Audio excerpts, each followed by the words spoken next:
Again, this monster rears its ugly head. Should I niche? Shouldn't I?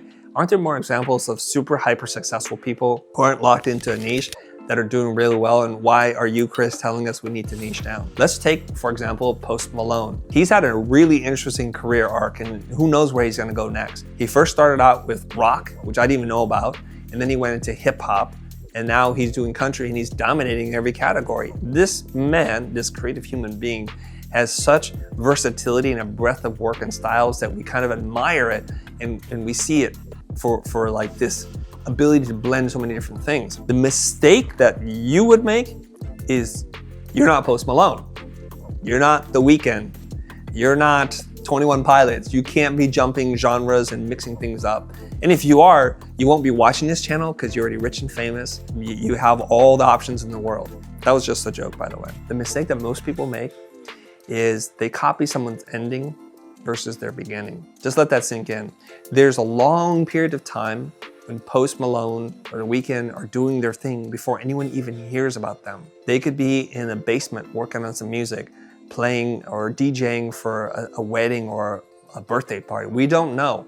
So they put in all this time and they start to refine their craft. We only become aware of them when they become famous. And depending on where you are on the adoption scale, it could be you're a laggard. You only find out after the fact that everybody's on it and you're last to do it. Like Facebook, oh my God, Facebook's so hot, 20 years later, that's the person you are. So the mistake would be to copy someone's ending when you're not studying their beginning because you're at the beginning. So Jim Rohn said this, success does leave clues. The unfortunate thing is we just want what they have right now. So if you take me, for example, you're like, oh yeah, Chris is gonna not work for clients. He's going to speak about a broad number of subjects, and he's got 2 buildings and he has a team of people working for him. Why don't you try and copy that? What's the problem there? You don't have the resources, you don't have the experience, you haven't read the books, you haven't done the work with the clients that I'm going to be able to draw on. You haven't been coached, you haven't seen a therapist, you haven't done all the work. And you're going to go out to buy what buildings now, with what money, with what resources. So you can't compete on that level, not yet. Unless you are financially independent or you're well financed, you don't do that. And the reason why you're not getting that money right now is because you haven't done it, because no one's going to bet on you right now. So you start, guess where? You start at the start. You take that first step and you start to figure out who you are, what your voice is in the world, and you start to put in the intentional practice to be good at something.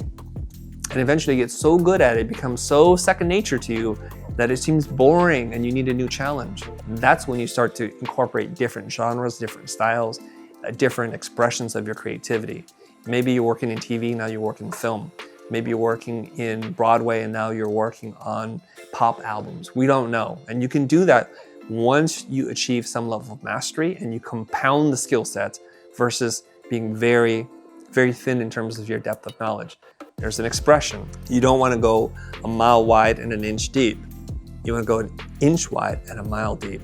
Then what happens is you have this thing called the T scale. What's fascinating is I've discovered this recently, is you can have a T, but if you add another column of expertise, that's called the pi scale, like the math symbol pi. And you can do the multiple columns one where, I don't know what you call that, they call it the Parthenon, where you have a bunch of columns and you have a roof. That's super interesting, but that takes a long time to achieve. Let me translate this into how it might live on a social feed. I don't know about you. When I follow someone, it's because they've given me something that I think I need to pay attention to, and I want to be able to reference later. And then every once in a while on my feed, I see this random weird thing, right? And I have friends who do this, and I'm about that far away from unfollowing them because I'm like, what the hell is this? Then I'm like, who is this person? And I look them up, I'm like, oh yeah, they promised me this, and now they're giving me that. I don't want any of that. I just want this. You want more of the same. The people who have grown really fast on social media have figured out a format who consistently show up and do the same thing again and again and again.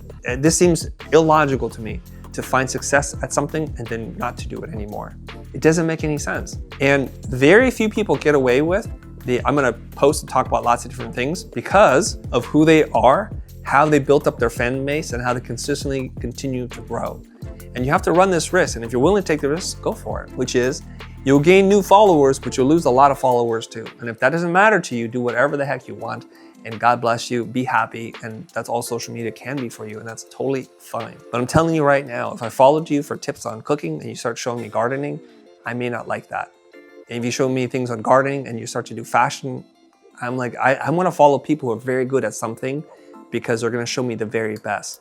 So when your feed gets kind of junked up with other things that don't belong, chances are people aren't going to follow you. And you can see this played out in many different ways, okay? When you go to a restaurant, you want the restaurant that makes something really well, not a lot of things mediocre well, okay? When you go to a department store, you want to know it's selling me clothes at a certain price point, not ultra high-end premium luxury goods and also discount goods. It doesn't work that way.